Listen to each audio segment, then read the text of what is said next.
Yeah, man. Of course, Galaxy of Heroes is about to end, obviously. It's been about to end for like 5, 6 years. But any day now. Any day.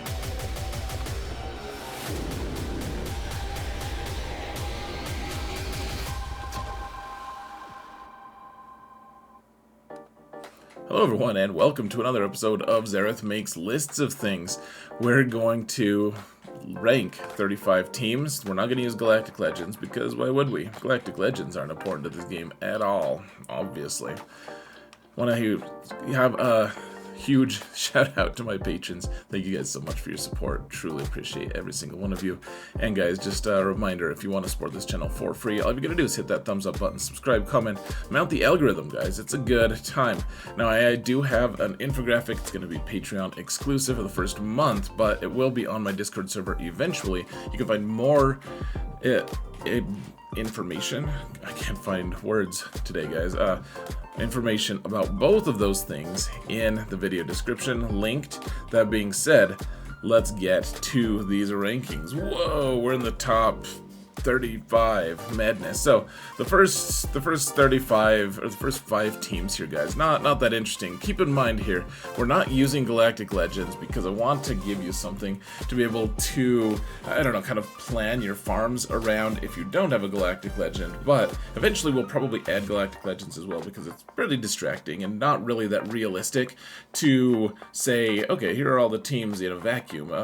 You kind of end up with some weird teams, but there's some characters that it's like, well, I couldn't find a way to just pigeonhole them into a squad, because why would I put Boosh on a team unless I was also working on Jabba? Like, why would I work on her first? So, I mean, why would I work on her on its own? So, that being said, there are some characters that are going to be left out. Would love to hear what you guys think about all of these. That being said, none of these teams are that crazy. We're going to go in iterations of 5 here, guys, and we'll see how this format works. Eventually, I'll have to update this list, but so we end up with like Wookiees.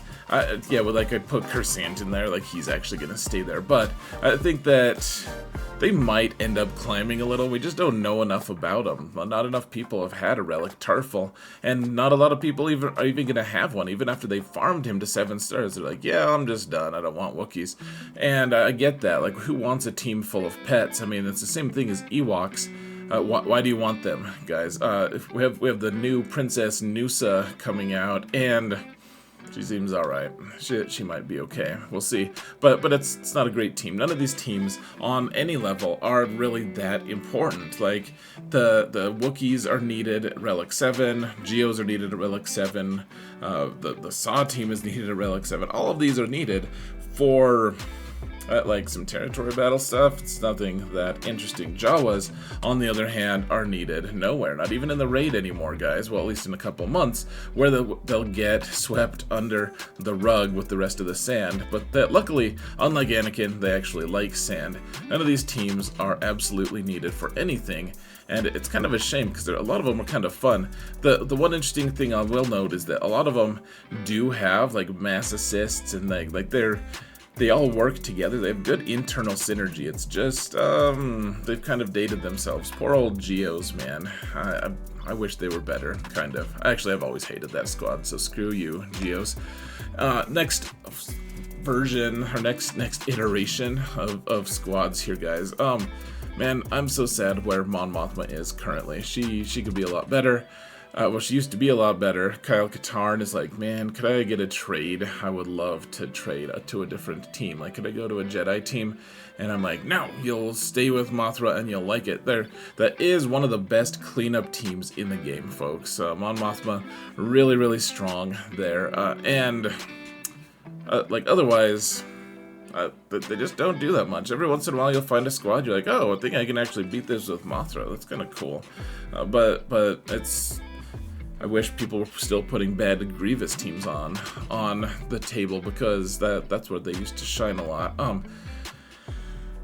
Yeah, the sortie squad, I don't know, like, you could put it, I like to just throw her on a Ray team, because it messes with people. She gains a lot of evasion, she puts VIP on someone, but otherwise, the sortie team's kind of been solved at this point. If someone has a decent Wampa, usually they can just solo you, depending on what the Datacron is and everything. Of course, I didn't make this list based off of Datacrons, but it's nothing too crazy. The Sana team, as well, is just not, it's alright, and if you want a Sana team to do really well in 5s, yeah, it has to have Hondo, and Hondo is really expensive. He has to have his Omicron, and you have to put like, pretty soon that team's just gonna disappear, and Sana's gonna be like, oh man, why don't I have a team anymore? I'm like, because you're not very good. You told everyone you were married to Han Solo just as clickbait, and then you weren't actually married to him, so that's part of why, like, you get what you get. You get what you get, alright, Sana? Yeah, it's not a great team. Like, the team that I'm showing will beat Bad Batch. It'll trick people into using Bad Batch, and then it will snap them up. Otherwise, it'll steal some banners sometimes. I mean, it's not the worst team you could place on defense. So, Jedi Training Ray. Here's the thing, guys. If you have this team and you have this many relics on them, probably you're going to have Ray, and then you probably want Jedi Training Ray to just go on Ray. And you probably, like, BB-8 is good with like a sortie squad. BB-8's good with like a weird CLS droid team if you really want to try something weird.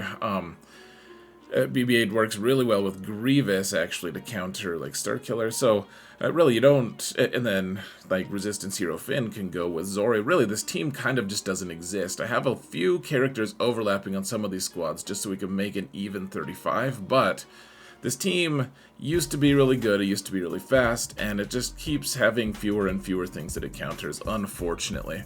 The Hux team, it's also similar, guys. So if you have this many relics on a full First Order team, then why don't you have Hux and Red Trooper with Supreme Leader Kylo, and maybe even First Order Stormtrooper.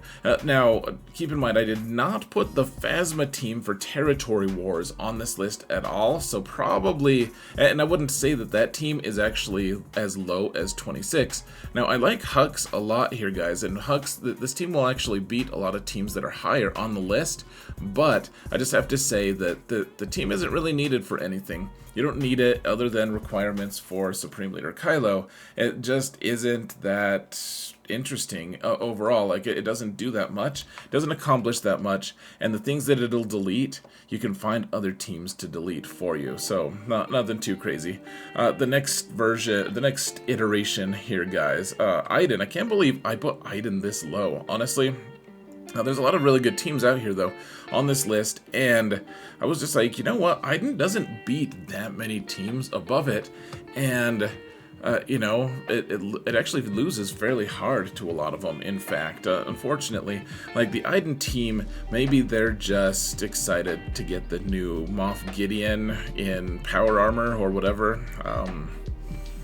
They probably are excited to get that out there, but I feel like Iden is just slowly being swept under the rug here, guys. This team, it's still decent, it does well in a lot of different things. Like, the fact that she gets to go first because she starts with a 100% turn meter is pretty nice, but you have to really limit your selection of teams, or of characters. Now, the Seer team right now isn't that great. Her Omicron is pretty cool, but Cal, I mean, it's a high price of entry too, right? I mean, you need Ahsoka Tano Fulcrum for that team to be anything approaching legitimate, because otherwise there's no damage on the team at all. So you need Fulcrum on there, and then the 5th character is like, well, who? Like, you want to put Scav Ray on there? I guess. You could put OG Kylo.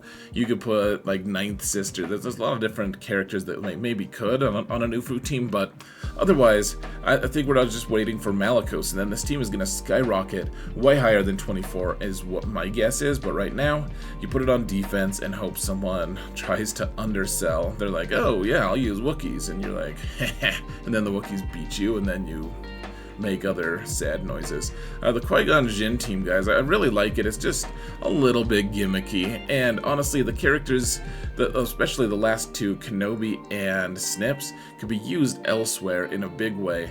I'm interested to see how they're going to do in this upcoming format with the datacrons and everything, because Qui-Gon has they all have pretty good datacrons.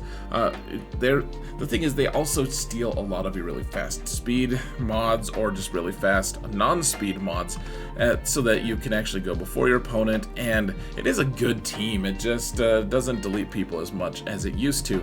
You have the Radis squad as well, which is like, well, you're up to the top 22 teams now. So I mean, that doesn't include Galactic Legends. You kind of get shoved down a little bit more, but you start to getting to the point, guys, where you use all of these characters every single round in 5v5, which is, I guess, cool. The Trench team, man, to be 21 and require what it requires is a little bit of madness, I have to say. Like, Trench, you have to steal Jango from Amanda, or from a Maul team. You have to steal Newt from Grievous. You have to steal Watt from, like, all the teams that want him. This is a tough squad to build for just number 21, but I mean, it's not as totally awful as everyone has said before. Now that we don't have the really cool datacron for the team, we're gonna see how far it drops, or maybe it'll start actually killing something good. It's a okay team. You just it's expensive, man.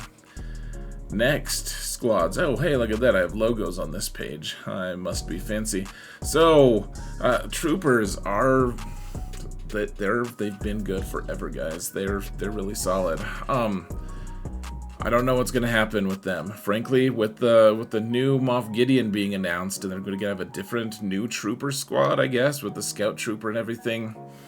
But for now, troopers they stay as, let's see, they can get 3 stars on at least 2 different assault battles. In GAC and Territory Wars, they've been a staple for a long time, being able to delete a ton of different squads. Though, of course, as the game marches on, we find them less and less relevant, which is what happens with squads. Unfortunately, they're also probably the best cleanup squad in the game if Mon Mothma isn't there. They also just delete a ton of teams that, if your opponent isn't wary, you can just get a bunch of points or banners against them. You can also, it'll one-shot a lot of Lord Vader teams if they don't place the right team. And so I'd say troopers are still pretty good. The Phoenix team might end up getting ranked higher. For now, this is where it's at. You need the Omicron on Rex for it to be any good. And with the current datacron set, of course, it's going to be countering a couple different Galactic Legends, but barring the madness that are datacrons, I think that this team is going to be a pretty good staple team, at least for a little while, with Captain Rex here boosting them. They do have old people stats, because they came into the game at a point where there wasn't a lot of stats inflation, and so the Phoenix squad is still fine. I mean, it's fine now with Rex. I'll be interested to see how things go. Currently, this is the version of Phoenix that I think is going to be the best. We'll see long term if that ends up being true.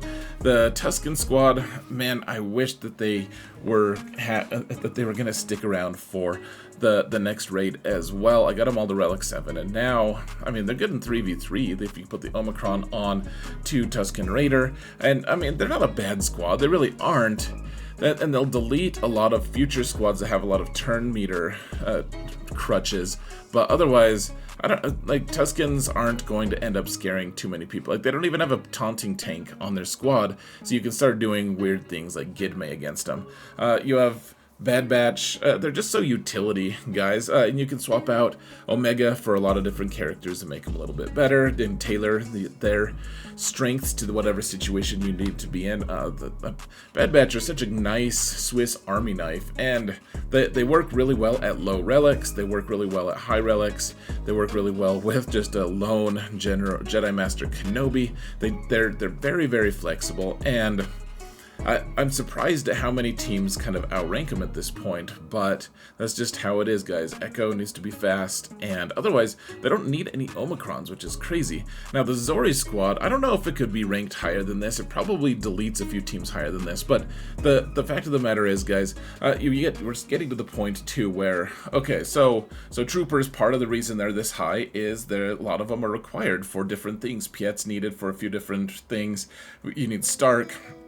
You need Veers for Backpack Emperor, all of that stuff. The Zori squad has a bunch of characters that are required for Rey, but Rey is kind of the last galactic legend on a lot of people's lists, and so you're gonna have to go out of your way to farm and gear this squad. And honestly, I know people are kind of like laughing. They've been mocking me fiercely, or do you mock someone fiercely? Seems like you'd use a different word for it, but people were like, really, you don't need that many Zetas? Because I was saying like, hey, well, you need a lot of Zetas for the Zori team if you want to make it work.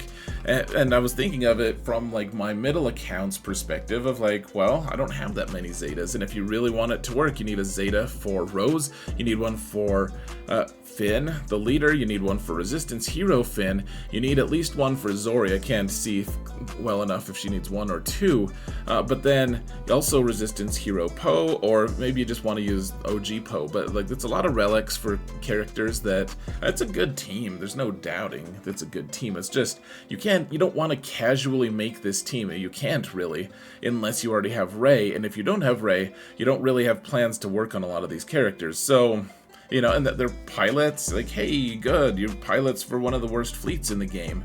That's pretty cool. I hope you guys feel good about yourselves. Now, Wampa being number 15 and alone, the thing is, guys, he needs his Omicron, but he still is just so strong. I mean, he's GAC only, of course, but he's just a lot of fun. Eventually, maybe they'll give someone else an Omicron that lets him use his Omicron with the group or something, but I mean, he's the king of 3v3 still, and for an early game character to put an Omicron on, like he's a contender for first Omicron on an account. So I would highly recommend Wampa. He's so much fun. He's a team of his own as well, guys. He'll kill an entire team, and unless you're in Kyber somewhere, he's gonna kill a team even in fives most matches. It's pretty fantastic.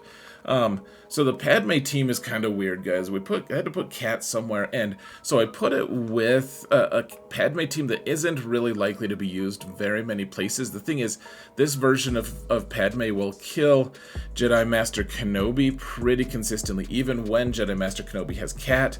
I'll be making a video for that pretty soon, so stay tuned for that, because I'm gearing up for using it on my little account, my Prevail Man account. So it is a very strong team, but it's also very expensive. It needs C-3PO as well, which really screws over your Commander Luke squad, of course, which is even higher. It's higher than top 11 or top.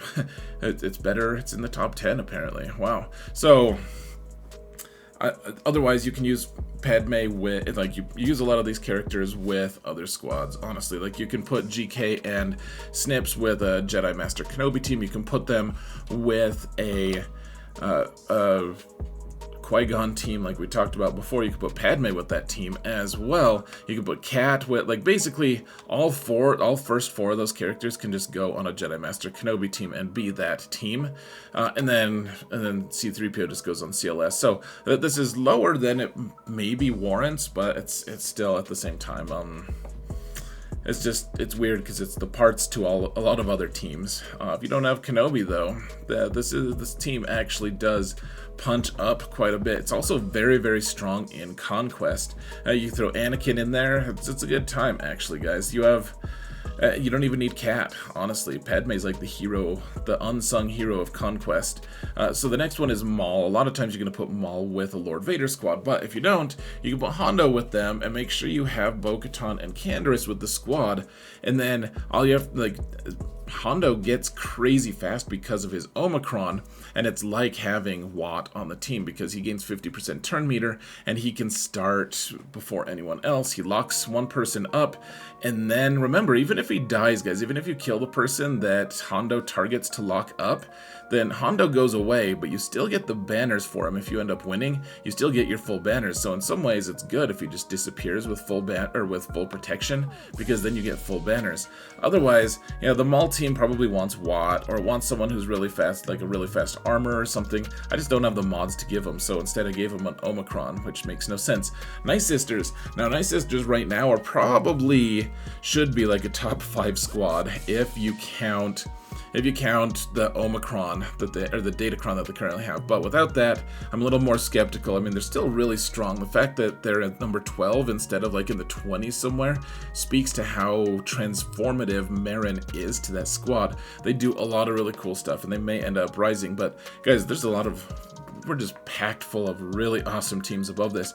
Now we have the Fennec lead bounty hunter team, and this is meant to represent all the different iterations of bounty hunters that you can use. You use them to kill Lord Vader, you use them to kill Darth Revan teams, even Malgus teams. They're very flexible, very versatile. They're needed as requirements in like every single Galactic Legend.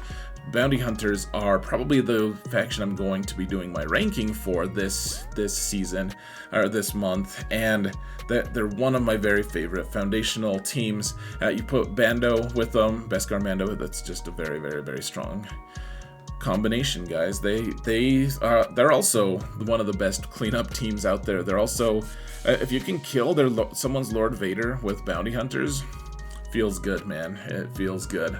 Now, we're in the top 10. This starts getting very selective here, guys. So, General Grievous, I'm probably going to take some flack for this, but here's the thing, guys. It still counters Sith Eternal Emperor, still counters Jedi Master Luke, still counters Starkiller, tons of teams, still kills Commander Luke teams, probably kills some Afra teams. I don't know, I haven't really tried it, but it's just such a good squad, guys. If you put BB-8 with it, it kills all the Starkiller teams. It's a very strong squad still, and you need them for a lot of different things. A lot of those requirements are necessary for different places. So it's also really strong in Conquest, really strong if you wanted to use it in at least some of the waves on territory battles. Really fun stuff.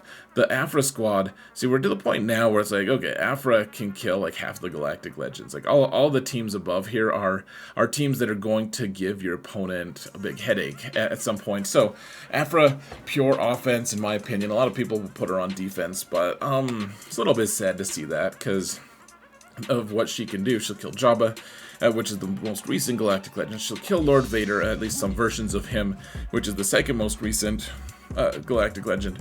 Really fun stuff. If you get BB-8 to start doing his hosing off ability with fire, just cleanse them with fire. It's a good time, guys. Dash, I don't know if Dash is probably a little too highly ranked. Honestly, like number 8, I'm probably smoking something. Well, I'm actually not, but I'm probably wrong about Dash. I got overzealous. There was a lot of teams to choose from. He is really strong. I don't know if he should go at number 8. I'm pretty sure not, but he does kill Jedi Master Luke teams. Hey, we all need more things that kill Jedi Master Luke, huh? But here's the thing, guys. He is required for a lot of different teams, and he punches up quite a bit. His team is really versatile. He does. I love using him on offense because on defense, people are like, oh yeah, I've got it solved. There's a million ways to kill him. There's a million things that this team kills because the AI is like, what? Vandor Chewie? Isn't he stealthed? I'm like, no, but you can keep acting like it. Like, they don't target Vandor Chewie. And so as long as your team doesn't get perma-killed, he just keeps reviving them. It's a really fun team. Works in Conquest, works all over the place, guys. It's really, really fun. Dash is one of my favorite characters in the game. The Commander Luke team just keeps on giving. Probably as same as Dash, maybe a little bit overly zealously ranked. They're both really good teams. I don't know.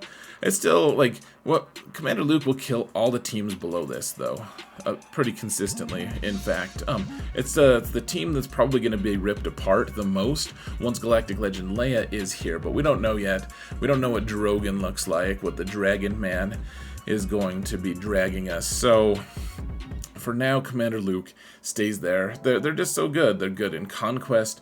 They're good in territory battles. They're good all the places that you want them to be good in. Really, really strong squad, and I don't know, it's just a testament to CG making good characters, I guess. They've stayed relevant for a long time.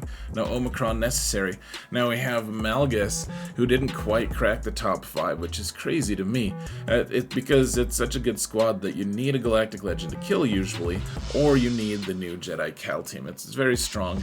If you don't have Malgus, the Jedi Revan team is still really strong. You probably aren't going to be in the top 10, however. Now the top 5 here, guys. Who sits sits on the top is it's the Grand Inquisitor, but more than that, it's Riva. She is just... I mean, you'll kill all the Galactic Legends with this team, for the most part. I think there's like, maybe you struggle against Rey, stuff like that. It's a crazy strong team. Need them in all the different game modes. If you play Conquest, just easy mode, like you get 10 immediate kills in a row with this squad, with this setup. It's so strong, guys. Really, really fun to play. And yeah, best non-Galactic Legend team in the game because they kill all the Galactic Legends. General Skywalker might be a little overly ambitious. He's still in the top 5, I feel like, but he's losing ground. He is losing ground slowly over time. He's pretty strong in all the game modes as well. The fact that he denies revives unilaterally is really strong, and he does a lot of good stuff, guys. He's he'll kill a couple different Galactic Legends as well. He'll counter so much stuff. Like, he's still very relevant in all the discussions for counters, and he's been around for how many years? Like 3 or 4? Something like that. He's really strong. Traya, so if you don't have the Omicron on Traya and on Savage in GAC, probably put her down a few more ranks. She's still really relevant in a lot of game modes, but the fact that she just destroys things, guys. The things that she's bad against, she's pretty bad against, but there's not that many on there. If you put this team on defense in GAC, people are going to have to use a Galactic Legend for the most part. It's a very challenging team to get through. Very, very tough to beat. Starkiller might be it's probably number 1 in my heart. My favorite team. So versatile, so flexible. You can put so many different characters on, and as they continue to release more Jedi, more Sith, more Ufus, this team is going to age really well and continue to be adaptable and strong. Kills a few different Galactic Legends. Just does a lot of really fun stuff. Starkiller is tons of fun. Put Juhani on there instead of Old Ben in Territory Wars, and it becomes one of the best squads in that game mode. And then just don't use it at all for any of the PvE stuff. But because I like PvP more than the average person, I guess I'll just keep them ranked at number 4. And then climbing the ranks, guys, Jedi Revan. Now we have a bunch of A-list Jedi unlock characters with Jedi Luke and Cal. You probably don't need all of them. You could probably throw Mace in there for one of them, but they'll kill. They're with the Datacron set that they're currently having. They're killing Jedi Master Kenobi. They're killing all kinds of really crazy stuff. Cal has unlocked this team in a huge way, killing Malgus on a lot of different versions of Malgus, a lot of different things. They're just destroying things, guys. Deleting teams, taking names. I'm excited about the team. I don't know if this is going to end up being the very best squad, but it is probably going to be part of my beginner, my new player guide. So anyways, that's my list, guys. Those are the rankings. What squads would you have chosen? What squads should I have chosen? I'm curious to know what your thoughts are, guys. Thank you all so much for watching, and remember that in all things, Zareth prevails. Even without Galactic Legends, guys. Who needs them? The game's dying. Don't get Galactic Legends. Just kidding.